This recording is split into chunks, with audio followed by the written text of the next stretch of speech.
13 ରୁ 24 ଭଉଣୀ। 13 ରୁ 35।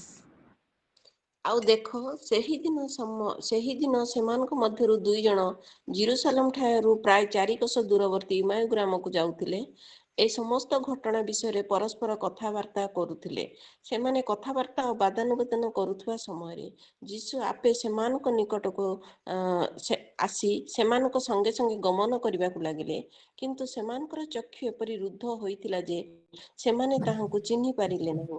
ସେ ସେମାନଙ୍କୁ ପଚାରିଲେ, ତୁମ୍ଭେମାନେ ଚାଲୁ ଚାଲୁ ଯେଉଁ ସମସ୍ତ ବିଷୟ ପରସ୍ପର କଥାବାର୍ତ୍ତା କରୁଅଛ, ସେ ସବୁ କଣ? ସେଥିରେ ସେମାନେ ବିଷଣ୍ଣ ମୁଖରେ ଠିଆ ହୋଇ ରହିଲେ। ସେମାନଙ୍କ ମଧ୍ୟରୁ କ୍ଲେଓପା ନାମକ ଜଣେ ତାହାଙ୍କୁ ଉତ୍ତର ଦେଲେ, ଜିରୁସାଲେମସ୍ଥ ପ୍ରବାସୀମାନଙ୍କ ମଧ୍ୟରୁ ଆପଣ କଣ ଏକାକୀ ସେ ସ୍ଥାନରେ କେତେକ ଦିନର ଘଟଣା ଜାଣନ୍ତି ନାହିଁ? ସେ ସେମାନଙ୍କୁ ପଚାରିଲେ, କି ପ୍ରକାର ଘଟଣା? ସେମାନେ ତାହାଙ୍କୁ କହିଲେ, ନାଜରିତ ଯୀଶୁଙ୍କ ବିଷୟ। ସେ ଈଶ୍ୱର ଓ ସମସ୍ତ ଲୋକଙ୍କ ଦୃଷ୍ଟିରେ, କର୍ମରେ ଓ ବାକ୍ୟରେ ଜଣେ ଶକ୍ତିଶାଳୀ ଭାବବାଦୀ ଥିଲେ। ଆଉ ଆମ୍ଭମାନଙ୍କର ପ୍ରଧାନ ଯାଜକ ଅଧ୍ୟକ୍ଷମାନେ କିପରି ତାହାଙ୍କୁ ପ୍ରାଣଦଣ୍ଡ ଭୋଗିବାକୁ ସମର୍ପଣ କରି ତାହାଙ୍କୁ କ୍ରୁଶରେ ବଧ କଲେ, ଏହି ସମସ୍ତ ବିଷୟ। କିନ୍ତୁ ଯେ ଇସ୍ରାଏଲକୁ ମୁକ୍ତ କରିବେ, ସେ ଯେ ଏହି ବ୍ୟକ୍ତି, ତାହା ଆମ୍ଭେମାନେ ଆଶା କରିଥିଲୁ। ମାତ୍ର ଏହା ଛଡ଼ା ଏ ସମସ୍ତ ଘଟିବାର ଆଜିକି 3 ଦିନ ହେଲା। ଆହୁରି ମଧ୍ୟ ଆମ୍ଭମାନଙ୍କ ମଧ୍ୟରୁ କେତେକ ସ୍ତ୍ରୀ ଲୋକ ଆମ୍ଭମାନଙ୍କୁ ଆଚମ୍ବିତ କରିଅଛନ୍ତି। ସେମାନେ ପ୍ରତ୍ୟୁଷର ସମାଧି ନିକଟକୁ ଯାଇଥିଲେ, ଆଉ ତାହାଙ୍କ ଶରୀର ନ ପାଇ ଆସି ଯେ ସେମାନେ ଦୂତମାନଙ୍କ ଦର୍ଶନ ମଧ୍ୟ ପାଇଅଛନ୍ତି ଓ ସେହି ଦୂତମାନେ କହିଲେ ଯେ ସେ ଜୀବିତ ଅଛନ୍ତି। ଆଉ ଆମ୍ଭମାନଙ୍କର ସଙ୍ଗୀମାନଙ୍କ ମଧ୍ୟରୁ କେହି କେହି ସମାଧି ନିକଟକୁ ଯାଇ ସ୍ତ୍ରୀ ଲୋକମାନେ ଯେପରି କହିଥିଲେ ସେପରି ଦେଖିଲେ, କିନ୍ତୁ ତାହାଙ୍କୁ ଦେଖିଲେ ନାହିଁ। ସେଥିରେ ସେ ସେମାନଙ୍କୁ କହିଲେ, ହେ ନିର୍ବୋଧମାନେ ଓ ଭାବବାଦୀ ମାନଙ୍କ ଦ୍ଵାରା କଥିତ ସମସ୍ତ ବାକ୍ୟରେ ବିଶ୍ୱାସ କରିବାକୁ ଶିଥିଳ ଚିତ୍ତମାନେ, ଏହି ସମସ୍ତ ଦୁଃଖ ଭୋଗ କରି ଆପଣା ମହିମାରେ ପ୍ରବେଶ କରିବା କଣ ଖ୍ରୀଷ୍ଟଙ୍କର ଆବଶ୍ୟକତା ନଥିଲା? ପୁଣି ମଶା ଓ ସମସ୍ତ ଭାବବାଦୀ ମାନଙ୍କ ଠାରୁ ଆରମ୍ଭ କରି ସମସ୍ତ ଧର୍ମଶାସ୍ତ୍ରରେ ଆପଣା ସମ୍ବନ୍ଧୀୟ କଥା ସେ ସେମାନଙ୍କୁ ବୁଝାଇ ଦେଲେ। ଆଉ ସେମାନେ ଯେଉଁ ଗ୍ରାମକୁ ଯାଉଥିଲେ ସେଥିର ନିକଟବର୍ତ୍ତୀ ହୁଅନ୍ତେ ସେ ଆହୁରି ଆଗକୁ ଯିବାର ଭାବ ଦେଖାଇଲେ। କିନ୍ତୁ ସେମାନେ ତାହାଙ୍କୁ ବଳାଇ କହିଲେ, ଆମ୍ଭମାନଙ୍କ ସଙ୍ଗରେ ରୁହନ୍ତୁ, କାରଣ ସନ୍ଧ୍ୟା ହୋଇ ଆସୁଅଛି ଓ ବେଳ ଗଡ଼ିଗଲାଣି। ସେଥିରେ ସେ ସେମାନଙ୍କ ସହିତ ରହିବାକୁ ଘର ଭିତରକୁ ଗଲେ। ଆଉ ସେମାନଙ୍କ ସହିତ ଭୋଜନରେ ବସିଲା ଉତ୍ତାରେ ସେ ରୋଟି ଘନି ଆଶୀର୍ବାଦ କଲେ, ପୁଣି ତାହା ଭାଙ୍ଗି ସେମାନଙ୍କୁ ଦେବାକୁ ଲାଗିଲେ। ତହିଁରେ ସେମାନଙ୍କର ଚକ୍ଷୁ ଉନ୍ମୁକ୍ତ ହେଲା ଓ ସେମାନେ ତାହାଙ୍କୁ ଚିହ୍ନିଲେ, ଆଉ ସେମାନଙ୍କ ଦୃଷ୍ଟିରେ ଅନ୍ତର୍ନିହିତ ହେଲେ। ସେଥିରେ ସେମାନେ ପରସ୍ପର କହିଲେ, ଯେତେବେଳେ ପଥ ମଧ୍ୟରେ ସେ ଆମ୍ଭମାନଙ୍କ ସଙ୍ଗରେ କଥାବାର୍ତ୍ତା କରୁଥିଲେ ଓ ଆମ୍ଭମାନଙ୍କୁ ଧର୍ମଶାସ୍ତ୍ର ବୁଝାଉଥିଲେ, ସେତେବେଳେ କଣ ଆମ୍ଭମାନଙ୍କର ହୃଦୟ ଉତ୍ତପ୍ତ ହେଉନଥିଲା? ଆଉ ସେମାନେ ସେହି ଦଣ୍ଡରେ ଉଠି ଜିରୁସାଲେମକୁ ବାହୁଡ଼ି ଯାଇ ସମବେତ ହୋଇଥିବା ଏକାଦଶଙ୍କୁ ଓ ସେମାନଙ୍କର ସଙ୍ଗୀମାନଙ୍କୁ ଦେଖିଲେ।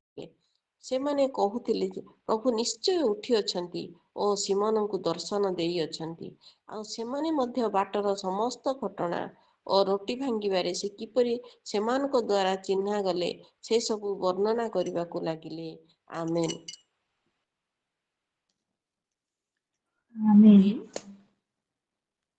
ସୁନ୍ଦର ଆଉ ଅତି ପରିଚିତ ଅଂଶ।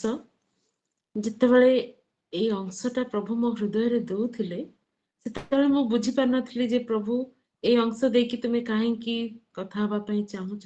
ଏଟା ତ ପୁନରୁତ୍ଥାନ ସମୟରେ ଅନେକେ ଏ ବିଷୟରେ ଶିକ୍ଷା ଦେଇ ସାରିଛନ୍ତି, ଆଉ ତା ମଧ୍ୟରେ ତୁମେ ମତେ କଣ ଶିକ୍ଷା ଦେବା ପାଇଁ ଚାହୁଁଛ। କିନ୍ତୁ ଅଳ୍ପ ଦିନ ମଧ୍ୟରେ ତାହା ମୋ ଜୀବନରେ ପ୍ରକାଶିତ ହେଲା ଯେ ପରମେଶ୍ୱର ମତେ କାହିଁକି ବାକ୍ୟ ଦଉଥିଲେ।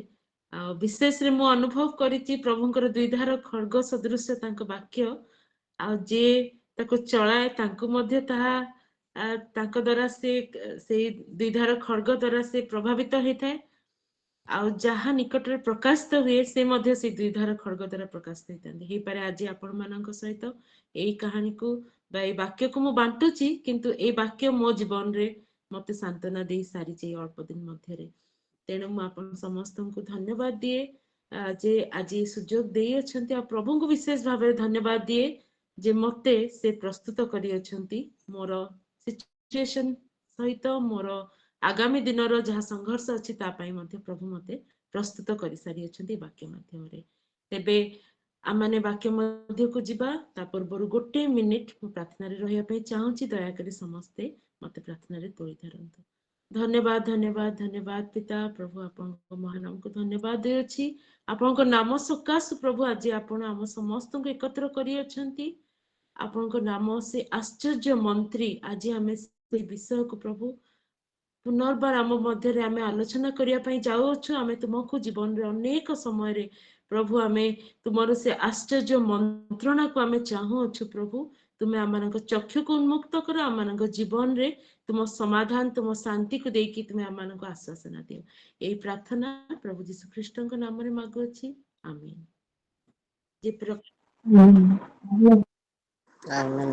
जे प्रकार सुंदर भाव आज भाई गाइले प्रभु तेरा नाम जिंदगी प्रकृत से गीतर स्टांजा मध्य से बारंबार प्रभु नामर गौरव कले से नाम कि प्रकार भाव आम आश्चर्य भाव धरी रखे ताहा आम जनइले जिसाय 9:6 अनुसार आमर जड़े आम निमंते जो बालक जन्मी अच्छा ताहांक स्कंदरे कर्तृत्व भार रखाजिब ताहांक नाम आश्चर्य मंत्री अटे। पैराग्राफ रे जो ए पोर्शन रे लुक तार 24:13-35 भितर जो अंश आमे पाइलु ताहाकु प्रभु जीशुंकर से वंडरफुल काउंसलर से रूप को आमने एठी देखि पारो क्रिश्चियन काउंसलिंग पुनी जागतिक भाव रे फिजिकल काउंसलिंग रे मध्य बहुत बड़ बड़ लेसन्स आमे ए चैप्टर रु पाई पारो। विशेष करी आमे जानू जगत रे सब किछि अछि सब किछि जिनसर समाधान एआई माध्यम रे हो कि बहुत विषय माध्यम रे टेक्नोलॉजी रो डेवलपमेंट रे हे चलीची सब विषय रो समाधान मिलुची किंतु से समाधान भितरे मनुष्य को शांति मिलुनी से समाधान मध्य रे आम मध्य रे थिबा शून्यता को पूर्णता करिवारे कहार सफलता नहीं आम रो भिड़ भितरे आम कथा बुझिया पई कहा पाखरे समय नहीं आ आमर दुख जो दुख को कि मनुष्य ग्रहण करिया पे राजी नुहे आमर दुखर परिस्थिति अच्छी आमको भितर आघात होउची किंतु आमे अन्य मानक सम्मुख रे नॉर्मल देखिवा पे चेष्टा करूछु भितरे आमर विषय को लुचेई की कारण आजिकाली दुनिया रे प्रकृत रे सिंपैथी देखिया पे प्रकृत रे के नाहंती आपण जदी आपण को पेनफुल स्टोरी कहउथिबे लोक ऊपर हां हां कहउथिबे किंतु पछरे आपणकर कहानी को नेकी कहिबे आ जणक आगे रे अरे से मो आगे रे आसी कांदुथला तार काम कौन अच्छी से निजर सब विषय प्रकाश करथला काली एमती थिला आज भल होइची से ए प्रकार परिस्थिति ए विषय हमको आहुरी आघात दिए आमे काहे के विषय तांको निकट प्रकाश करलु बोली पछरे रिग्रेट करू किंतु मु तो प्रभु को धन्यवाद दिए जे से आमानकर आश्चर्य मंत्री भाबरे अछंती मंत्रणादाता भाबरे अछंती आ से आमानंकु प्रॉपरली गाइड करंती आम पई तांको पाखरे बहुत समय अछि से चाहती से आम सहित कथा हवा पाई आमानकर दुख को बुझिबा पाई आउ आमे चाहे जे को केही भी हो जदि आमे प्रभुकर नाम जानिचु आम हृदय जदि भग्न भावरे अछि तेबे से हृदय तांको दृष्टि रे अछि ए विषय इमायु पथरे प्रभु जीशुकर ए कहानी ठारू मु शिक्षा लाभ कली आमने जानू प्रभु जीशुंकर मृत्यु से शुभ शुक्रवार रे हेतिला ताहा विश्राम बार रो आयोजन दिवस थिला आयोजन दिवस थिबारु से ताहांक शरीर को से माने कबर देकी तरबरिया भाव चली जाइथिले आउ जेते बेले विश्राम बार से माने शेष कले आउ किछि स्त्री लोक माने से माने सुगंधी द्रव्य प्रस्तुत करी अति प्रत्युषरे आसिकी प्रभु जीशुंक शरीर को खोजिले से माने पाइले नहीं कारण से माने प्रभु जीशु को पुनरुत्थित पाइले विशेष रे मगदलिनी मरियम सलोमी माने से माने जाय कि प्रभु जीशु को शिष्य माननकु तांकर पुनरुत्थान रो विषय कहिले आउ पितर और अन्य शिष्य माने मध्य से माने प्रभुଙ୍କର से समाधि निकट को आसी से समाधि को खोला जायतिबा प्रभु जीशु को शरीर को प्राप्त होई नथिले से सूक्ष्म वस्त्र गुडी को पाइथिले और दूतଙ୍କ द्वारा से माने साक्ष्य प्राप्त मध्य होइतिले किंतु सबु दूत माने किंतु सबु शिष्य माने से स्थान रे उपस्थित नथिले आउ अनेकଙ୍କ हृदय भांगी जिबा अवस्था रे थिला अनेकଙ୍କର आशा निराश रे परिणत होइतिला अनेके जदिओ जिहुदी मानक निकट रे से माने खोला खोली भाबरे तांको दुख को प्रकाश करि पारु नथिले କାରଣ ସେମାନେ ପ୍ରଭୁ ଯୀଶୁଙ୍କ ପଛରେ ସବୁ କିଛି ଛାଡିକି ଚାଲିଥିଲେ। ଆଉ ଆଜି ସେମାନଙ୍କ ଦୁଃଖ ସମୟରେ ସେମାନେ ଆଉ ସେମାନଙ୍କୁ ଫେସ୍ କରିପାରୁନାହାନ୍ତି। ଯୋଉ ଶାସ୍ତ୍ରୀ ମାନଙ୍କର ସେ ଯୋଉ କମେଣ୍ଟସ୍ ସେଟା ସେମାନେ ଶୁଣି ପାରୁନାହାନ୍ତି। ସେମାନେ ଯେତେବେଳେ ଏକାକୀ ରହୁଛନ୍ତି, ନିଜ ନିଜ ମଧ୍ୟରେ ସେମାନେ ରହୁଛନ୍ତି, ସେମାନେ କଥାବାର୍ତ୍ତା କରୁଛନ୍ତି, କିନ୍ତୁ ଲୋକ ଲୋଚନକୁ ଆସିକି ଆଉ ସେମାନଙ୍କୁ ଫେସ୍ କରିବାର ସେମାନଙ୍କ ପାଖରେ ସେ ଶକ୍ତି ନାହିଁ। ଏ ପ୍ରକାର 2 ଜଣ ଶିଷ୍ୟ ସେଦିନ ଜିରୁସାଲମରୁ ପଲ୍ଲୀ ଗ୍ରାମକୁ ସେମାନେ ଯାଉଥିଲେ। କାରଣ କିଛି ବି ହେଇପାରେ, ଜିରୁସାଲମରେ ରହିବା ଦ୍ୱାରା ତାଙ୍କର ସେଇ କର୍ତ୍ତାଙ୍କର ସେ ବିଷୟ ଗୁଡିକ ତାଙ୍କର ମନରେ ଆସୁଥିବ। କି ପ୍ରକାର ତାଙ୍କୁ ନିର୍ମମ ଭାବରେ ହତ୍ୟା କରାଗଲା, ପୁଣି ତାଙ୍କୁ ସେଇ କବରସ୍ଥ କରାଗଲା। 3 ଦିନ ହେଲାଣି ଆଉ ସେମାନେ ସେଇ ଘଟଣାକୁ ଭୁଲି ପାରୁନାହାନ୍ତି। ଯଦିଓ ସେମାନେ ବିଶ୍ରାମ ବାର ପାଳନ କରିଅଛନ୍ତି, କିନ୍ତୁ ସେମାନଙ୍କ ହୃଦୟରେ ସେ ବିଶ୍ରାମକୁ ସେମାନେ ଦେଖି ପାରୁନାହାନ୍ତି। ଦୁଃଖ ସେମାନଙ୍କୁ ଜର୍ଜରିତ କରି ରଖିଛି। ସେମାନଙ୍କ ମୁଖ ବିଷଣ୍ଣ ହୋଇଛି, ସେମାନଙ୍କ ଚକ୍ଷୁ ରୁଦ୍ଧ ହୋଇଛି, ସେମାନଙ୍କ ଜ୍ଞାନ ରୂପ ଚକ୍ଷୁ ମଧ୍ୟ ସେ ବିଷଣ୍ଣତା ସକାଶୁ ଆଉ ସେମାନଙ୍କର ଦୁଃଖ ସକାଶୁ ସେମାନଙ୍କର ଜ୍ଞାନ ରୂପ ଚକ୍ଷୁ ମଧ୍ୟ ରୁଦ୍ଧ ହେଇଛି। ଆଉ ସେମାନେ ନିଜ ନିଜ ମଧ୍ୟରେ ଯେତେବେଳେ ପଲ୍ଲୀଗ୍ରାମକୁ ଯାଉଛନ୍ତି, ରାସ୍ତାରେ କଥା ହେଇ ହେଇ ଯାଉଛନ୍ତି। ଆଉ ହେଇପାରେ ପଲ୍ଲୀଗ୍ରାମରେ ଯାଇକି କିଛି ସାନ୍ତ୍ୱନା, କିଛି ଆଶ୍ୱାସନା, କିଛି ଏକାକୀ ଭାବରେ ଗୋଟେ ଟାଇମ ସ୍ପେଣ୍ଡ କରିପାରିବେ ବୋଲି ଭାବିକି ହେଇପାରେ ସେମାନେ, କିମ୍ବା କୌଣସି କାର୍ଯ୍ୟ ସକାଶେ ସେମାନେ ଯାଉଛନ୍ତି। କିନ୍ତୁ ସେଇ ପଥରେ ପ୍ରଭୁ ଯୀଶୁ ସେମାନଙ୍କର ଭଗ୍ନ ଚୂର୍ଣ୍ଣ ଅବସ୍ଥାକୁ ଦେଖିକି ସେମାନଙ୍କ ସହିତ ମିଳିତ ହେଉଛନ୍ତି। ଆଉ ଯେତେବେଳେ ପରସ୍ପର କଥା ହଉଛନ୍ତି, ସେତେବେଳେ ସେମାନଙ୍କ ଚକ୍ଷୁ ଏପରି ରୁଦ୍ଧ ହେଇଛି। ହେଇପାରେ ଦୁଃଖ ସକାଶୁ, ହେଇପାରେ ପରିସ୍ଥିତି ସକାଶୁ, ହେଇପାରେ ସେମାନଙ୍କର ଯୋଉ ଆଶା ସବୁ ଥିଲା ସେ ଆଶା ମଳିନ ହେଇଯାଇଛି, ଆଉ ତାଙ୍କର ଯୋଉ ଜୀବନ୍ତ ଆଶା ତାହା ମୃତ ହେଇଯାଇଛି। ଆଉ ସେଥିପାଇଁ ଯେତେବେଳେ ପ୍ରଭୁ ଯୀଶୁ ତାଙ୍କ ସହିତ ମିଳିତ ହଉଛନ୍ତି ରାସ୍ତାରେ, ସେମାନେ ତାହାଙ୍କୁ ଚିହ୍ନି ପାରୁନାହାନ୍ତି। ଆଉ ପ୍ରଭୁ ଯୀଶୁ ଦେଖୁଛନ୍ତି ଏମାନଙ୍କୁ ଗୋଟେ କାଉନ୍ସେଲିଂର ଆବଶ୍ୟକତା ଅଛି। ସେମାନଙ୍କ ହୃଦୟକୁ ପୁଣି ଆନ୍ଦୋଳନ କରିବାର ଆବଶ୍ୟକତା ଅଛି। ତାଙ୍କ ଦୁଃଖ ଗୁଡିକୁ ବାହାର କରିବାର ଆବଶ୍ୟକତା ଅଛି। ତାକୁ ଖନନ କରିବାର ଆବଶ୍ୟକତା ଅଛି। ଖୋଳିକି ବାହାର କରିକି ପୁଣି ସୁସ୍ଥତା ଦେବାର ଆବଶ୍ୟକତା ଅଛି। ତେଣୁ ପ୍ରଭୁ ଯୀଶୁ ସେମାନଙ୍କୁ ପଚାରୁଛନ୍ତି, ତୁମେ ମାନେ ଚାଲୁ ଚାଲୁ ଯେଉଁ ସମସ୍ତ ବିଷୟ ପରସ୍ପର କଥା କରୁଅଛ, ସେ ସବୁ କଣ?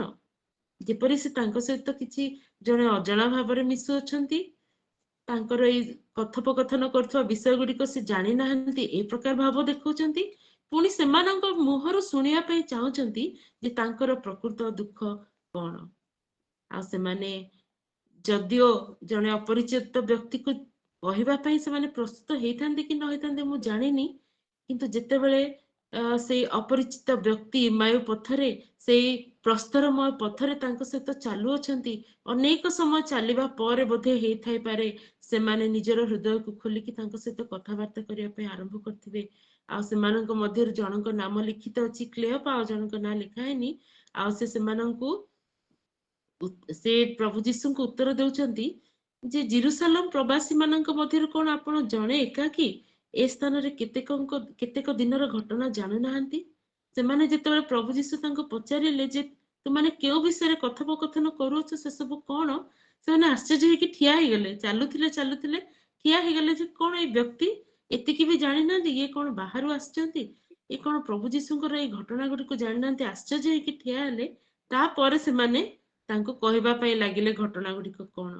ଆଉ କି ପ୍ରକାର ଘଟଣା ପ୍ରଭୁ ତାଙ୍କୁ ପଚାରୁଛନ୍ତି, କୋଉ ପ୍ରକାର ଘଟଣା ଯୋଉଟା କି ମୁଁ ଜାଣିନି ବୋଲି ତୁମେ ପଚାରୁଛ। ଆଉ ସେମାନେ ତାହାଙ୍କୁ କହିଲେ ନାଜରିତୀୟ ଯୀଶୁଙ୍କ ବିଷୟ। ପ୍ରଭୁ ଯୀଶୁଙ୍କ ବିଷୟ ପଚାରୁଅଛନ୍ତି। ଆଉ ପ୍ରଭୁ ଯୀଶୁଙ୍କ ବିଷୟ ତାଙ୍କ ମୁଖରୁ ଶୁଣୁଅଛନ୍ତି। ପ୍ରଭୁ ଯୀଶୁ ଜାଣନ୍ତି ଆମ ସମସ୍ତଙ୍କ ଜୀବନରେ ତାଙ୍କ ରୋଲ କଣ, ତାଙ୍କର ମାହାତ୍ମ୍ୟ କଣ, ତାଙ୍କର ପରିଚୟ କଣ, ଆମେ କି ପ୍ରକାର ଭାବରେ ତାଙ୍କ ପରିଚୟ ପାଇଛୁ, ସେ ବିଷୟ ପ୍ରଭୁ ଆମର ମୁଖରୁ ଶୁଣିବା ପାଇଁ ଚାହାନ୍ତି। କାରଣ ସେ ବୈଦ୍ୟ ଅଟନ୍ତି, କାରଣ ସେ ଆମମାନଙ୍କର ଚିକିତ୍ସକ ଅଟନ୍ତି, କାରଣ ସେ ଆମମାନଙ୍କର ମନ୍ତ୍ରଣାକାରୀ ଅଟନ୍ତି। ଆମମାନଙ୍କର ଆତ୍ମାକୁ, ସେ ଭଗ୍ନଚୂର୍ଣ୍ଣ ଆତ୍ମାକୁ ସୁସ୍ଥ କରିବା ପାଇଁ ଆମମାନଙ୍କ ସହିତରେ ଅଛନ୍ତି। ତେଣୁ ଆମର ଦୁଃଖକୁ ସେ ଖୋଦନ କରି ଖୋଳିକି କାଢିବା ପାଇଁ ସେ ଚେଷ୍ଟା କରନ୍ତି। କାରଣ ସେ ଜାଣନ୍ତି ଯଦି ଆମର ହୃଦୟକୁ ଆମେ ଭାଙ୍ଗିକି ତାଙ୍କ ନିକଟରେ ସେ ଦୁଃଖକୁ ପ୍ରକାଶ କରୁ, ତେବେ ତାକୁ ଯୋଡିବା ପାଇଁ ତାଙ୍କର ସାମର୍ଥ୍ୟ ଅଛି। ବିଶେଷରେ ଏଠି ଆମ ପାଇଁ ଗୋଟେ ଚେତନା ଅଛି, प्रत्येक निकट रे आम हृदय को खोलिकी भांगिकी आमर दुख को प्रकाश करिवार आवश्यकता नहीं, कारण अनेक एपरि अछंती जो माने आमको आमर दुख विषय पचारि दियंती। जेतेबेले आमे से वल्नरेबल सिचुएशन को आमे तांका आगरे प्रकाश करि दउ, सेमानक पाखरे प्रकृत रे सेपरि कोनोसी माध्यम न थाए सेमाने आमको पुनि थरे रेस्टोर करिवा पई, पुनि थरे हील करिवा पई, पुनि थरे सुस्थता देबा पई, प्रॉपर शांति देबा पई अन्य मानक हाथ रे से विषय न थाए।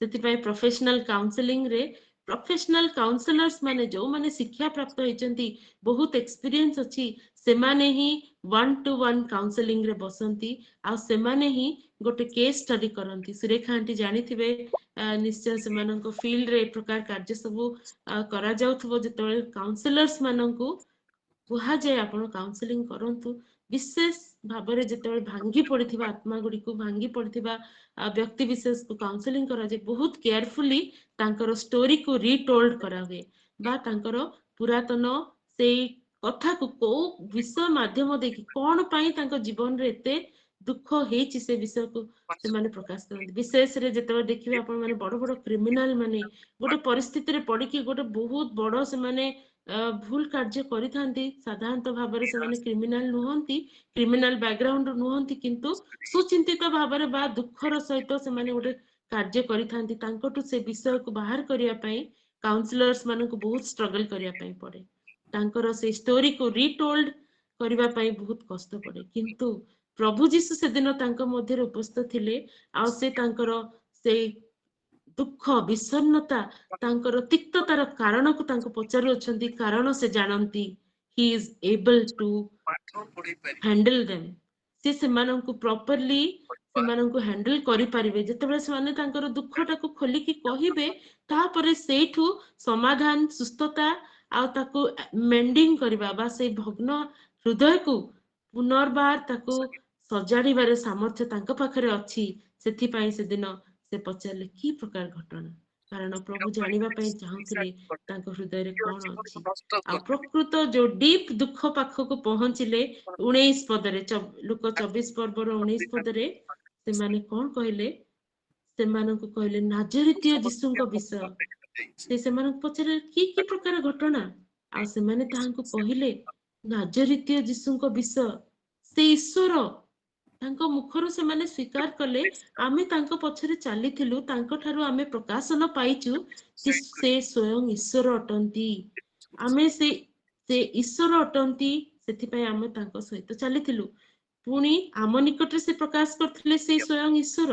आ समस्त लोकंक दृष्टि रे से कोन थिले, दृष्टि रे और कर्म रे से जणे आ वाक्य रे से जणे शक्तिशाली भाववादी मध्ये थिले। आमे तांको ईश्वर बोली जानिथिलु, ईश्वरଙ୍କ पुत्र बोली जानिथिलु, किंतु लोक माने मध्ये तांको जणे शक्तिशाली भाववादी, समस्त कर्म रे वाक्य रे तांको शक्तिशाली भाववादी बोली जानिथिले। केवल आमे ही तांको पछरे चलथिलु नुहे, सह सह लोक मध्ये तांको पछरे चलिथिले, किंतु आम मानक प्रकृतिर दुखर कारण हला आमे सबु कन्विंस हे कि घर द्वार सबु विषय छाड़ी कि तांको पछरे गला पर कोन हला, से प्रधान जाजक अध्यक्ष मानक हस्तरे समर्पित हेले। 20 पदरे लिखा जाए ताहांको प्राणदंड भोगिया पई समर्पण करागला, आ ताहांको क्रूसरे बध करागला। आउ से जे इस्राएल को मुक्त करिवे, आउ से जे एही व्यक्ति एहा आमे माने आशा करिथिलु, मात्र तांकर मृत्यु घटिबार आज की 3 दिन हलानी। तार अर्थ सेमानंकर जो आशा जो भरोसा, सेमानंकर उज्जवल चक्षु, सेमानंकर हृदयर आनंद ताहा संपूर्ण भाबरे बरफ पलटि जाइछि। ताहा संपूर्ण भाबरे से प्रभु जीशुंकर रक्तर चित्र सेमानंकु सबु समस्त उल्लास समस्त आनंद तांकर हरै नेछि। सेमाने केवल तांकर क्रूस्य मृत्यु भोग से असहाय अवस्था रे झुलुथिबा तांको शरीर को सेमाने देखि अछंती, किंतु तांकर करिथिबा प्रतिज्ञा सबु, से बुझीथिबा विषय सबु, से देइथिबा भाववाणी सबु सेमाने जानि पारु नहांती, कारण तांकर हृदय जड़ हे जाइछि, तांको हृदय शीतल हे जाइछि, तांको हृदय से बरफ परी शक्त हे जाइछि, आ ता भितर किछि बाहर करि पारनांती। कोन प्रकृत रे जोटा कि से अन्य जिहुदी मानक निकट प्रकाश करी न पारंती, ताहा प्रभु जीशुଙ୍କ निकट प्रकाश कले। ଯେ ସେ ଈଶ୍ୱର ଆଉ ଜଣେ ଭାବବାଦୀ ବୋଲି ଆମେ ଭାବିଥିଲୁ, କିନ୍ତୁ ସେ ସମର୍ପିତ ହେଲେ କାହା ହାତରେ? ଯାଜକ ମାନଙ୍କ ହାତରେ, ଅଧ୍ୟକ୍ଷ ମାନଙ୍କ ହସ୍ତରେ ତାଙ୍କୁ ପ୍ରାଣଦଣ୍ଡ ଦିଆହେଲା, କ୍ରୁଶୀୟ ମୃତ୍ୟୁ ଭୋଗ କଲେ, ଆଉ 3 ଦିନ ହେଲାଣି ସେ ମୃତ ହେଇଯାଇଛନ୍ତି। ପ୍ରକୃତରେ ହେଇଥାଇପାରେ ସେଦିନ ସେଇ ଶିଷ୍ୟ ମାନେ ତାଙ୍କର ହୃଦୟରୁ କୋହ ଉଠି ଯାଇଥିବ ଯେତେବେଳେ ମାନେ ତାଙ୍କର ଆଶା ବିଷୟଟା ମୃତ ହେଇଯାଇଛି, ତାଙ୍କର ମୃତ ଆଶା ବିଷୟ ଯେତେବେଳେ ସେମାନେ କହିଥିବେ, ଆମର ଜୀବନର ସବୁ ପ୍ରକାର ଆଶା 3 ଦିନ ହେଲା ମରିଯାଇଛି, ଆଉ ଆମେ ଆମ ପ୍ରଭୁଙ୍କୁ ଦେଖି ପାରୁନୁ। ସେ ଯୋଉ ବିଷୟ ଯାହାଙ୍କ ଦ୍ଵାରା ଆମେ ଆହ୍ୱାନ ପ୍ରାପ୍ତ ହେଇକି ଆସିଥିଲୁ, ସେ ଆଉ ନାହାନ୍ତି ଆମ ଭିତରେ। ଏଇ ପ୍ରକାର ହୃଦୟର ବିଦାରକ ବିଷୟ ହେଇଥାଇପାରେ ସେମାନେ ପ୍ରଭୁଙ୍କ ନିକଟରେ ପ୍ରକାଶ କରିଅଛନ୍ତି।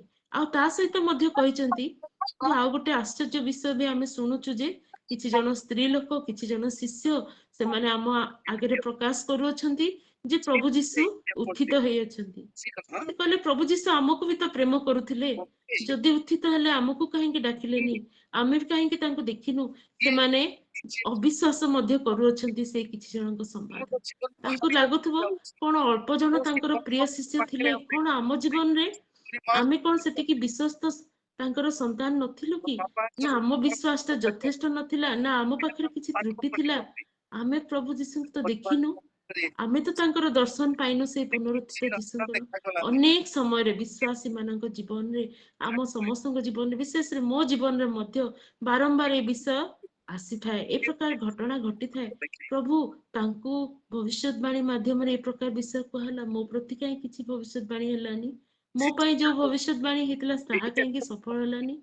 କଣ ମୁଁ ଉପଯୁକ୍ତ ନୁହେଁ ତୁମ ପାଇଁ? କଣ ମୋ ଜୀବନର ସେତିକି ବିଶ୍ୱାସ ନାହିଁ? କଣ ମୋ ଜୀବନରେ ସେତିକି ଧାର୍ମିକତା ନାହିଁ? ମୁଁ କଣ ତୁମ ଦୃଷ୍ଟିରେ ରିଜେକ୍ଟେଡ ହେଇଛି? ମୁଁ କଣ ଅନ୍ୟମାନଙ୍କ ପରି ତୁମର ପ୍ରିୟ ପାତ୍ର ନୁହେଁ? ମୁଁ ଦୂରରେ ରହିକି ପ୍ରଭୁ ତୁମଠାରୁ ତୁମର ପ୍ରେମକୁ ଯଥେଷ୍ଟ ପାଇପାରୁନି? ଏ ପ୍ରକାର ନିରାଶ ଭାବ ଆମ ଭିତରେ ଆସିଥାଏ, ଆଉ ସେଇଟାର ସୁଯୋଗ ଶୈତାନ ମଧ୍ୟ ନେଇଥାଏ। କିନ୍ତୁ ସେଦିନ ପ୍ରଭୁ ଯୀଶୁ ତାଙ୍କ ସହିତ ଠିଆ ହେଇଛନ୍ତି, ଆଉ ତାଙ୍କର ହୃଦୟର ସେଇ କୋହ, ସେଇ ଦୁଃଖ, ସେଇ ପ୍ରକାଶ ପାଉଥିବା ବିଷୟକୁ ଦେଖି ସିଏ ତାଙ୍କ ନିକଟରେ ଦୟାରେ ବିଗଳିତ ହେଇଛନ୍ତି ନିଶ୍ଚୟ।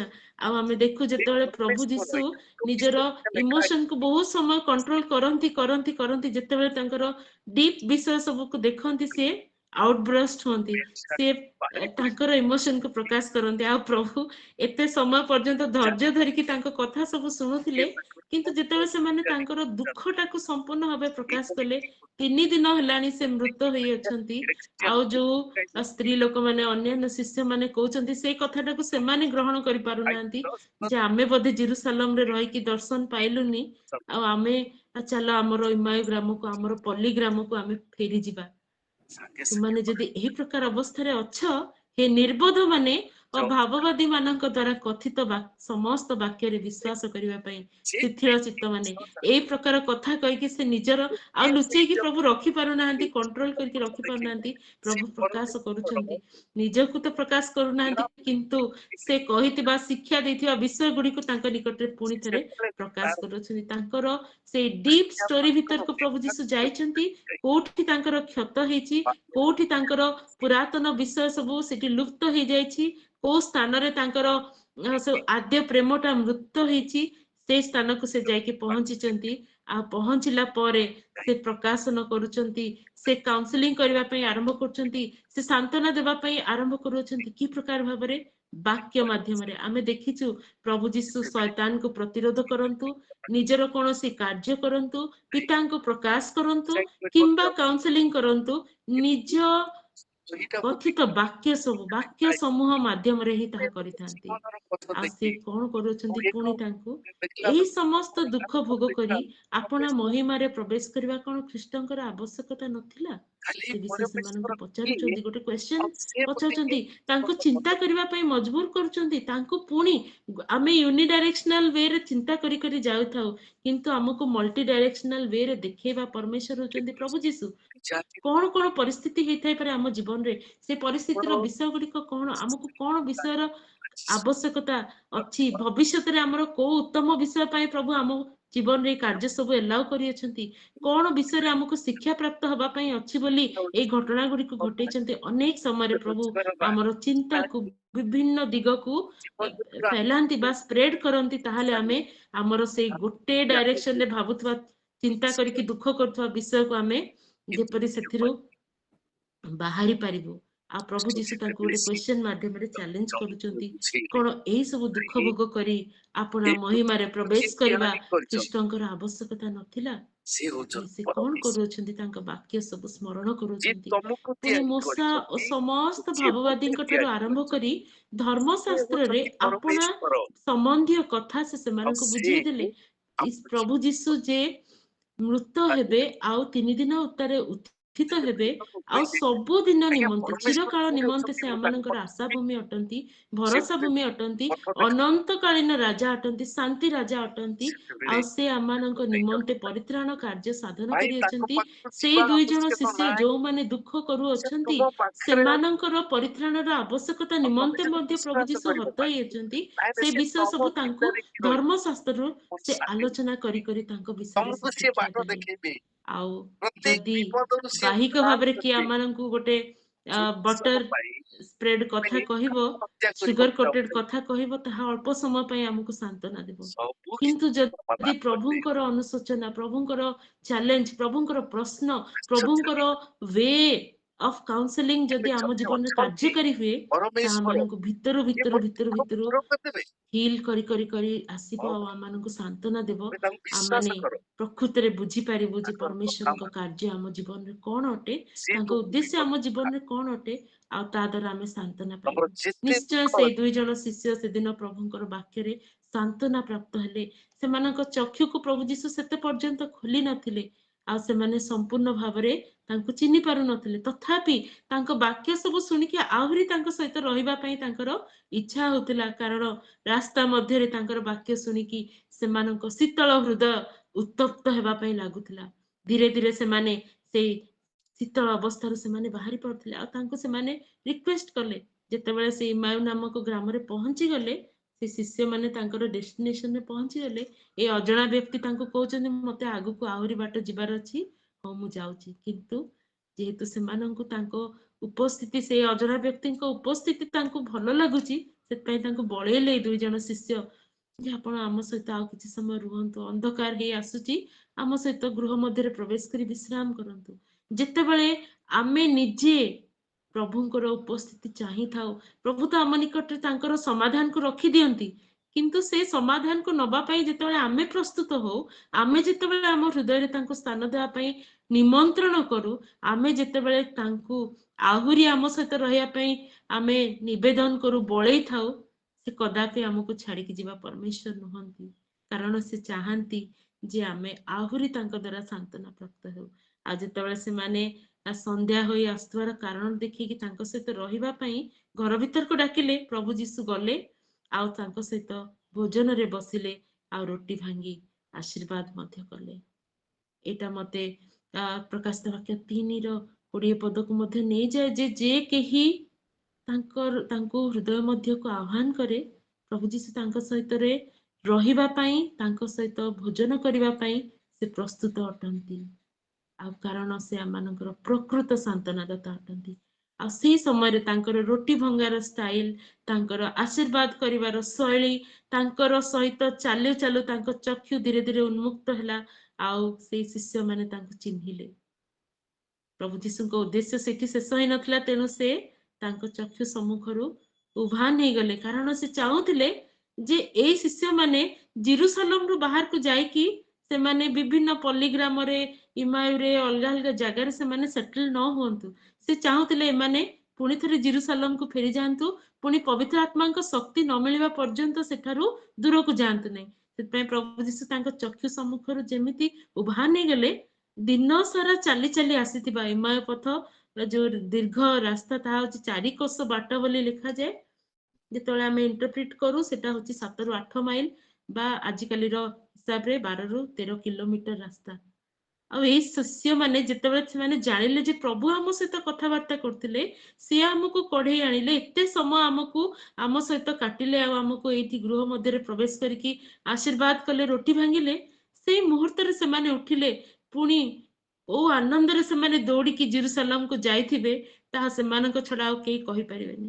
ତାଙ୍କର ଯୋଉ ପଥଶ୍ରାନ୍ତ, ତାଙ୍କର ଯୋଉ ସେଇ ଶିଥିଳତା, ତାଙ୍କର ଯୋଉ ସେ କଷ୍ଟ, ଦର୍ଦ, ତାଙ୍କ ଭିତରେ ଥିବା ସେଇ ସବୁ ପ୍ରକାର ଦୁଃଖର ମ୍ରିୟମାଣ ଅବସ୍ଥାରୁ ସେମାନେ ଉଠିକି ପାଦ ଗତିରେ ଦୌଡ଼ିକି ସେମାନେ ଜେରୁସାଲେମକୁ ଗଲେ।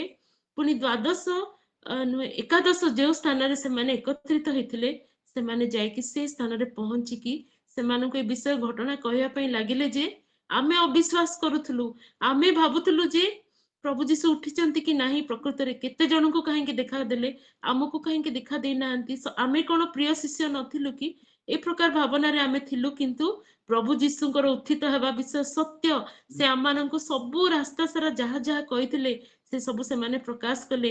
ସେମାନେ ଭାବିଲେନି ଯେ ସନ୍ଧ୍ୟା ହେଇଛି, ଆମେ କାଲି ସକାଳେ ଯିବୁ।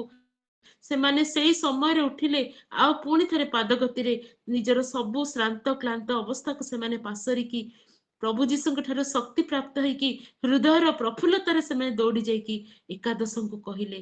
ଆଉ ଯେତେବେଳେ ସମସ୍ତେ ଏକତ୍ରିତ ଥିଲେ, ପ୍ରଭୁ ଯୀଶୁ ପୁନର୍ବାର ତାଙ୍କୁ ଦର୍ଶନ ଦେଲେ। ତାହା 37, 38, 39 ପଦରେ ଆମେ ଦେଖୁ। ଆଉ ପ୍ରଭୁ ଯୀଶୁ ସେମାନଙ୍କ ମଧ୍ୟରେ ଉପସ୍ଥିତ ହେଇ ନିଜକୁ ସେ ଦେଖେଇଲେ ଯେ ଦେଖ, ମୁଁ ଭୂତ ନୁହେଁ, ମୋର ରକ୍ତ ମାଂସର ଶରୀର, ମୋ ପାଖକୁ ଆସି ମତେ ସ୍ପର୍ଶ କର, ମତେ ଦେଖ, ମତେ ଅନୁଭବ କର। ଭୂତର ଯେ ପ୍ରକାର ମାନେ ଥାଏ ସେ ପ୍ରକାର ନୁହେଁ, ମୁଁ ପ୍ରକୃତରେ ତୁମର ଗୁରୁ ଅଟେ, ମୁଁ ତୁମର ସାନ୍ତ୍ୱନାଦାତା ପରମେଶ୍ୱର ଅଟେ। ଯୋହନଙ୍କର ସମାଚାର ଶେଷ ଅଂଶରେ ଲେଖାଯାଏ, ପ୍ରଭୁ ସେମାନଙ୍କୁ କହିଲେ ତୁମମାନଙ୍କ ମଧ୍ୟରେ ଶାନ୍ତି ହେଉ।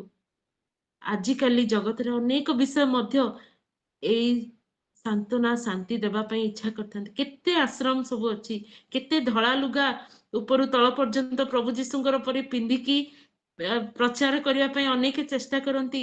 ତାଙ୍କ ପରି ଦେଖାଯିବା ପାଇଁ ବଡ ବଡ ଯୋଉ ଟାଇପର ଫଟୋ ସବୁ ପ୍ରଭୁ ଯୀଶୁଙ୍କର ସେମାନେ କଳ୍ପନା କରନ୍ତି, ସେ ପ୍ରକାର ଦେଖାଯିବା ପାଇଁ ଚେଷ୍ଟା କରିକି କେତେ ଜଣ ନିଜର ଚେହେରାକୁ, ବେଶକୁ ବଦଳାଇକି ଲୋକଙ୍କୁ ସାନ୍ତ୍ୱନା ଦେବା ପାଇଁ ଚେଷ୍ଟା କରନ୍ତି। ଅନେକ ତାଙ୍କ ପଛରେ ଚାଲି ମଧ୍ୟ ଯାଆନ୍ତି, କିନ୍ତୁ ସେମାନେ ପ୍ରକୃତ ମେଷପାଳକ ନୁହନ୍ତି ବୋଲି ପ୍ରକୃତ ଶାନ୍ତି ପାଆନ୍ତି ନାହିଁ। ଆଜି ମଧ୍ୟ ବହୁ ଜଣ ଜାଗତିକ ଗୁରୁ ବାବା ଭାବବାଦୀ ମାନଙ୍କ ପଛରେ ଅଛନ୍ତି, କିନ୍ତୁ ସେମାନେ ଲଜ୍ଜା ସକାଶେ ସେ ଭିତରୁ ବାହାରିକି ଆସି ପାରୁନାହାନ୍ତି, ଯଦିଓ ସେମାନେ ପ୍ରକୃତ ଶାନ୍ତି ତାଙ୍କଠୁ ପାଉନାହାନ୍ତି। କିନ୍ତୁ ପ୍ରଭୁ ଯୀଶୁଙ୍କୁ ଯୋଉମାନେ ଜାଣନ୍ତି, ଗୋଟେ ବିଷୟ ଆମେ ମନେ ରଖୁ, ପ୍ରଭୁ ଯୀଶୁଙ୍କ ଦତ୍ତ ଶାନ୍ତି କୌଣସି mental situation, mental state, temporary comfort ନୁହେଁ। ପ୍ରଭୁ ଯୀଶୁ ହଉଛନ୍ତି ଶାନ୍ତି, ସ୍ୱ ଶରୀରରେ ଶାନ୍ତି, ମାନେ ରକ୍ତ ମାଂସଧାରୀ ମନୁଷ୍ୟର ଶରୀରଧାରୀ, ଗୋଟେ ଶରୀରଧାରୀ ଶାନ୍ତି ଆମମାନଙ୍କ ମଧ୍ୟରେ। He is real, he is present among us। ଆମେ ଟାଞ୍ଜିବଲ, ମାନେ ଆମେ ତାଙ୍କୁ ଅନୁଭବ କରିପାରୁ। ଯିଏ ତାଙ୍କୁ ଅନୁଭବ କରିଛି ପ୍ରକୃତରେ ହୃଦୟରେ, ତାଙ୍କ ସହିତ ସେ ଚାଲିଛି, ଏନକାଉଣ୍ଟର ହେଇଛି, ସିଏ ହିଁ ଜାଣେ ଯେ ସେ ହି ଇଜ ପିସ୍ ପର୍ସୋନିଫାଇଡ। ସେ ବ୍ୟକ୍ତିଗତ ଭାବରେ ଆମମାନଙ୍କ ମଧ୍ୟରେ ଥିବା ଶାନ୍ତି, ସେ ହଉଛନ୍ତି ପ୍ରେମ, ସେ ହଉଛନ୍ତି ଶାନ୍ତି। ପ୍ରକୃତରେ ପ୍ରେମ କଣ କହିଲେ, ଆମେ ଗୋଟେ ତୁଳନା ଦେଇକି ଆମେ ପ୍ରେମ ଏପରି ହେଇଥାଇପାରେ, ଗୋଲାପ ଫୁଲର ରଙ୍ଗ ପରି ହେଇଥାଇପାରେ, ଆଉ ଆହାର ବାସ୍ନା ପରି ହେଇଥାଇପାରେ ପ୍ରେମ। କିନ୍ତୁ ପ୍ରେମ କଣ, ତାକୁ ଯଦି ଛୁଇଁକି ଅନୁଭବ କରିକି ଚାଖିକି ଜାଣି ହବ ଇନ୍ ପର୍ସନ, ଇନଟାଞ୍ଜିବଲ ଅବସ୍ଥାରେ, ସେ ହଉଛନ୍ତି ପ୍ରଭୁ ଯୀଶୁ। ଆଉ ଯେତେବେଳେ ପ୍ରଭୁ ଯୀଶୁ ତାଙ୍କ ମଧ୍ୟରେ ଉପସ୍ଥିତ ହେଲେ, ସେମାନେ ବ୍ୟକ୍ତିଗତ ଶାନ୍ତିକୁ ଅନୁଭବ କରିପାରିଲେ। ଆଜି ମଧ୍ୟ ଅନେକ ସମୟରେ ବିଭିନ୍ନ ପରିସ୍ଥିତି ମାଧ୍ୟମରେ ହେଇପାରେ ଆମମାନେ ଭଙ୍ଗା ଚୂର୍ଣ୍ଣ ଅବସ୍ଥାରେ ଥାଇପାରୁ, କିମ୍ବା ଆମ ଜୀବନରେ କେବେ ସେ ପ୍ରକାର ଅନୁଭୂତି ମଧ୍ୟ ଦେଇ ଯାଇଥାଇପାରୁ, କିମ୍ବା ଆଗାମୀ ଦିନରେ ଆମେ ସେଇ ପ୍ରକାର ପରିସ୍ଥିତିର ସମ୍ମୁଖୀନ ହେଇପାରୁ। ଅନେକ ବାକ୍ୟ ଶୁଣିଲେ ମଧ୍ୟ, ଅନେକ ପ୍ରଭୁ ଯୀଶୁଙ୍କର ଅନୁଭୂତି ସବୁ ଥିଲେ ମଧ୍ୟ, ଅନେକ କାହାଣୀ ଗୁଡ଼ିକ ଥିଲେ ମଧ୍ୟ ଆମେ ସେଇ ଦୁଃଖମୟ ପରିସ୍ଥିତିରେ ଭାଙ୍ଗି ଯାଉ। କିନ୍ତୁ ଆମର ସେ ୱଣ୍ଡରଫୁଲ କାଉନ୍ସିଲର ଆମ ସହିତରେ ଅଛନ୍ତି, ଯାହାଙ୍କ ପାଖରେ ଆମ ପାଇଁ, ଆମ କଥା ସବୁ ଶୁଣିବା ପାଇଁ ବହୁତ ସମୟ ଅଛି, ପେସେନ୍ସ ଅଛି, ସଫିସିଏଣ୍ଟ ଟାଇମ ଅଛି। ଆଉ ସେ ଆମମାନଙ୍କୁ ଚେଷ୍ଟା କରନ୍ତି ପ୍ରଭୁଙ୍କର ବାକ୍ୟ ଦୁଇଧାର ଖଡ୍ଗ ପରି ଯେତେବେଳେ ଆମେ ବାକ୍ୟ ମଧ୍ୟକୁ ଆସୁ ପ୍ରଥମରେ ଆମର ଅବସ୍ଥାକୁ ସୂଚେଇବା ପରିକା ଆମର ବିଷୟ ଗୁଡ଼ିକୁ ପ୍ରକାଶ କରିଥାଏ। ତାଙ୍କୁ କହିଲେ ପ୍ରଭୁ ଯୀଶୁ ଆହେ ଶିଥିଳ ଚିତ୍ତ ମାନେ ସବୁ ବିଷୟକୁ ଗ୍ରହଣ କରିବା ପାଇଁ ଶିଥିଳ ଚିତ୍ତ ମାନେ ତୁମେ କଣ ବୁଝିପାରୁନ? ପ୍ରଭୁଙ୍କର ବାକ୍ୟ ପ୍ରଥମରେ ଆମ ସହିତ ଏମିତି କଥା ହୁଏ। ଅନେକ ସମୟରେ ପ୍ରଭୁଙ୍କର ବାକ୍ୟ ଆମକୁ ଅନୁଶୋଚନା କରେ ବୋଲି ଆମେ ପ୍ରଭୁଙ୍କ ବାକ୍ୟକୁ ଦୁଃଖ ସମୟରେ ପଢିବା ପାଇଁ ମଧ୍ୟ ଅନେକ ଜଣ ଇଚ୍ଛା କରନ୍ତି ନାହିଁ, କାରଣ ସାଙ୍ଗେ ସାଙ୍ଗେ ଆମର ଭୁଲ ଗୁଡ଼ିକ ଦେଖାଯିବ। କାରଣ ଆମେ ଏଇ ପ୍ରକାର ପରିସ୍ଥିତିରେ ଆମର ପାପ ଅପରାଧ ସକାଶେ ଆମେ ପଢିଛୁ ବୋଲି ବି ଆମେ ବେଳେ ବେଳେ ଜାଣିପାରୁ, କିନ୍ତୁ ଏସବୁ ଜାଣିବା ପାଇଁ ଆମକୁ ଦୁଃଖ ଲାଗେ କହିକି ଆମେ ଆଭଏଡ୍ କରୁ। ଅନ୍ୟମାନଙ୍କୁ ଡାକିକି ତାଙ୍କ ସହିତ କଥା ହେଇଥାଉ, ଅନ୍ୟମାନଙ୍କୁ କହୁ ଆମ ସହିତ ଆମ ପାଇଁ ପ୍ରାର୍ଥନା କରନ୍ତୁ, କିନ୍ତୁ ଆମକୁ ବ୍ୟକ୍ତିଗତ ଭାବରେ ଆଣ୍ଠୁ ପାତିକି କାନ୍ଦିକି ନିଜର ଅପରାଧ ସ୍ୱୀକାର କରିକି ନିଜକୁ ପୁଣି ଥରେ ପ୍ରଭୁଙ୍କ ପାଖରେ ଭାଙ୍ଗିବା ପାଇଁ ଆମର ଆଉ ବଳ ଶକ୍ତି ନଥାଏ। କିନ୍ତୁ ପ୍ରଭୁ ଆମକୁ ଏନକରେଜ କରନ୍ତି, ଲେଟ୍ ଅସ୍ ଗो ବ୍ୟାକ୍ ଟୁ ଆୱାର ସେଇ ପେନଫୁଲ ଷ୍ଟୋରି। ଆମର ସେଇ ବାକ୍ୟର ଆଲୋକରେ ନିଜର ଜୀବନକୁ ପୁଣି ଥରେ ଆଲୋଚନା କରିବା ପାଇଁ ପ୍ରଭୁ ଆମକୁ ଏନକରେଜ କରନ୍ତି। ଆଉ ପ୍ରଭୁ ପୁଣି ଥରେ ସେଇ ବାକ୍ୟ ଦେଇକି ଆମକୁ ସାନ୍ତ୍ୱନା ଦିଅନ୍ତି, ଆମକୁ ସେ ଗୋଟେ ରେକଗ୍ନିସନ ଦିଅନ୍ତି ଯେ ମୁଁ ଅଛି ତୁମ ସହିତ, ତୁମେ ନିଜକୁ ଖୋଲା କର, ନିଜର ସେଇ ଦୁଃଖର କାହାଣୀର ସେଇ ଗଭୀରତମ ପ୍ରଦେଶକୁ ଯାଅ, ଆଉ ମୁଁ ସେଇ ସ୍ଥାନରୁ ତୁମକୁ ଠିକ କରି କରି ଆଣିବା ପାଇଁ ମୋର ସାମର୍ଥ୍ୟ ଅଛି। ଆଉ ସେ ରେଷ୍ଟୋର କରନ୍ତି ତାଙ୍କର ପର୍ପସକୁ ଆମ ଜୀବନରେ ତାଙ୍କ ଉଦ୍ଦେଶ୍ୟକୁ ପୁନର୍ସ୍ଥାପିତ କରନ୍ତି। ଆଉ ସେ ନିଜେ ବ୍ୟକ୍ତିଗତ ଶାନ୍ତି ଭାବରେ ଆମର ସେଇ କ୍ଷତ ସ୍ଥାନକୁ ପୂର୍ଣ୍ଣ କରନ୍ତି, ଆମର ସେଇ ଦୁଃଖର ଅବସ୍ଥାକୁ ନିଜର ଉପସ୍ଥିତି ଦ୍ୱାରା ପୂର୍ଣ୍ଣ କରନ୍ତି। ଆଉ ଧନ୍ୟବାଦ ଦିଏ, ମୋ ଜୀବନରେ ସେ ଅନୁଭୂତି ପ୍ରଭୁ ଦେଇଛନ୍ତି, ଆଉ ମୋର ସବୁ ଦୁଃଖର ପରିସ୍ଥିତିକୁ ପ୍ରଭୁ କାଢି ଅଛନ୍ତି। ଆଉ ଆଜି ଆପଣ ମାନଙ୍କ ସମ୍ମୁଖରେ ନିଜର ଅବସ୍ଥା ଦୁଃଖମୟ ଅବସ୍ଥା ଭିତରୁ ମଧ୍ୟ ପ୍ରଭୁ ମତେ ଏଇ ସାନ୍ତ୍ୱନା ଏଇ କାଉନ୍ସିଲିଂର ବାଣୀ କହିବା ପାଇଁ ସାମର୍ଥ୍ୟ କରିଲେ, ସେଥିପାଇଁ ମୁଁ ପ୍ରଭୁଙ୍କୁ ଧନ୍ୟବାଦ ଦିଏ। ଆସନ୍ତୁ ଏ ବାକ୍ୟ ଆମମାନଙ୍କ ଜୀବନରେ କାର୍ଯ୍ୟକାରୀ ହେଉ, ପ୍ରଭୁଙ୍କୁ ବ୍ୟକ୍ତିଗତ ଭାବରେ ଆମମାନଙ୍କର ଶାନ୍ତିଦାତା ମନ୍ତ୍ରଣାଦାତା ଆମମାନଙ୍କର ପରିତ୍ରାଣ କର୍ତ୍ତା ଭାବରେ ସେ ଦେହଧାରୀ ଭାବରେ ଆମେ ତାଙ୍କୁ ପାଉ, ସେଇ ବିଷୟ ପ୍ରାର୍ଥନାର ସହିତ ଆଜିର ବାକ୍ୟକୁ ଶେଷ କରୁଅଛି। ଧନ୍ୟବାଦ। ପ୍ରେଜ୍ ଦ